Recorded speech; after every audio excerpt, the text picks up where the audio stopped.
Ah, yes, The Wolf of Wall Street, the movie that inspired all the crypto and stock bros to create scam courses that promised to make you a millionaire.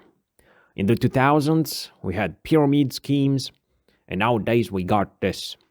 And I don't know which one I prefer, to be honest. The story begins with Jordan Belfort, a seemingly normal looking individual.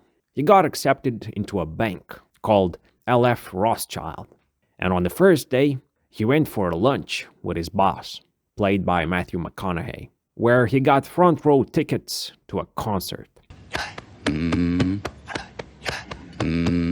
He learned that in order to be an alpha at work, you need to consume lots of cocaine and have sexual relations with prostitutes.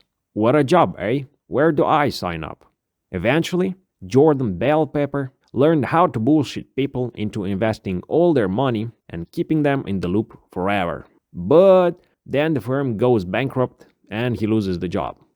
So next, Jordan Bell Fortune Cookie goes into a new, shittier firm, very low-key establishment who sells penny stock, which is stock worth pennies. Yeah, I know, it's rocket science. So, seemingly, he got the job without even passing an interview. Literally just walked in, spoke to a guy, and started working. Oh, and also, 5 minutes into the discussion with the interviewer, the other dude offered him a free blowjob if he was able to sell $10,000 worth of stock. I'll tell you, man, the 80s were goddamn wild. Why don't we motivate people nowadays with blowjobs at work? But anyways, Jordan Paleford goes on to sell a crap ton of stock and to become sort of a rock star at his workplace. In the end, we don't know if that shrimp-looking dude actually provided a free blowjob to our guy or not. Now, this next scene was a treat. Basically, sometime later, he was chilling at a restaurant, nothing special, when out of nowhere, a random-ass dude asks him how much he makes for a living. Guess what? Jordan Bell Fortified Castle tells him exactly how much he makes. Like a smooth brain he is. The other guy is called Donnie, by the way. And then Donnie just goes, "Okay, I'm working for you, fella." It's not like Jordan Bell Fortress was looking for a candidate at his workplace. And also bear in mind, Donnie had no fucking prior experience. But he got hired on the spot nonetheless. What the fuck, man? People are getting jobs left and right. Those damn 80s were freaking wild, man. Can you imagine shit like this happening today?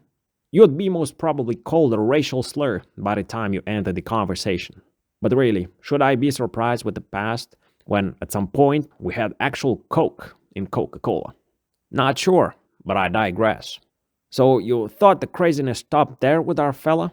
Think twice, cause our buddy Jordy Jorts started a whole new shtick with his new best friend Donnie, who, may I remind you, had no fucking prior experience.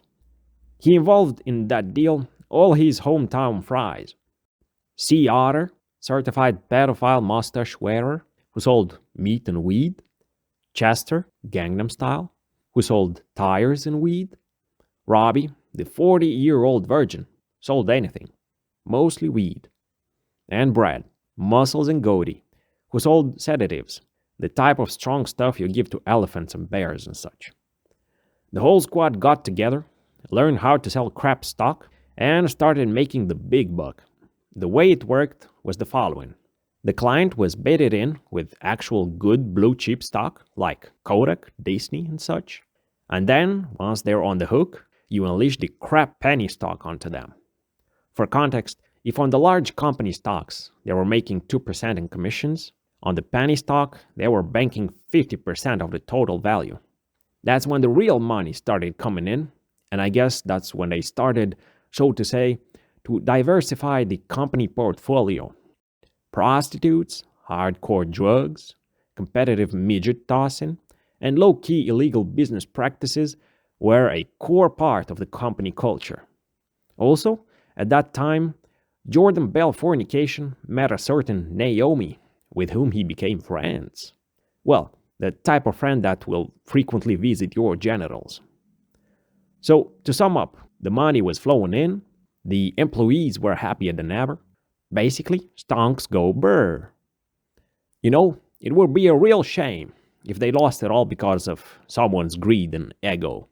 But nobody's that stupid, right? Right? Ah, that's hot. That's hot.